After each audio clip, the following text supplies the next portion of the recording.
let's look at the experimental setup. So I have a sensor which can measure the amount of angles per second. Basically, you can measure the angular speed.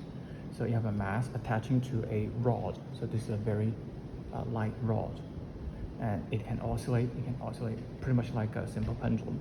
And also, I've got clamped ruler over here, which I can measure. The length from the axis of rotation to the center of mass. So let's try. So first of all, let's make it swim.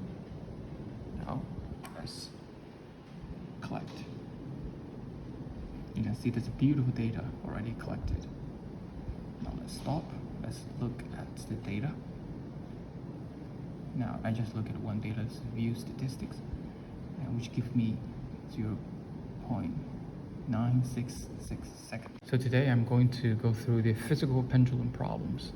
So for physical pendulum, unlike a pendulum, a simple pendulum is like a mass hanging at the end of a thread. But for physical pendulum, it has a finite physical shape. So in this case, we have to apply the Newton's second law of rotation. So the resultant torque equals moment inertia times angular acceleration, or torque equals I times alpha. So torque in this case is provided by force of gravity. So force of gravity is mg times sine theta times the magnitude of r vector. So remember, the torque in this case is in this direction, which is a counterclockwise direction, but theta is the clockwise direction. So the torque is always in the opposite direction of angle theta. So there's a minus sign over there. And so I can write negative mg sine theta times L. So this is L. So that's the length from the axis of rotation to the center of mass, equals to I times, that's the second derivative of theta for angular displacement. When theta is less than 15 degrees, we can safely say that theta in radian should equals to sine theta is pretty much the same. So finally, we get this equation. And if you can see that the second derivative of theta, and there's a theta over here, that reminds you of a simple harmonic equations. A simple harmonic equation states that second derivative of something that's related to theta.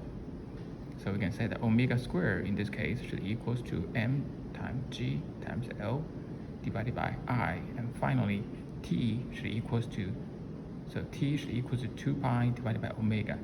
And we get omega should equals to square root of this. And finally, we get this equation. Now, if we look at this, if we model the whole system as a physical pendulum, basically if we do not ignore the mass of this thread or rod, so we should consider the moment inertia of this metal rod and the moment inertia of the mass. Obviously, this is a dominant moment inertia. Okay, so we get approximate value of 0.927 seconds. You can see that these two values are very different. So it really depends upon the mass, whether the mass of the thread or the rod can be ignored or cannot be ignored. And finally, let's look at the data. So for just one set of my data, I get the experimental value of period of physical pendulum is 0.9325 seconds, and theoretical is 0.927 seconds when you consider the moment inertia cannot be ignored. Now let's see that which model works, and you can see that this model works better. This works much better than a simple pendulum when the mass of the thread or the rod cannot be ignored, and this works much better. You can see that they're pretty much the same. So the absolute uncertainty is very small. The percentage uncertainty is less than 5%.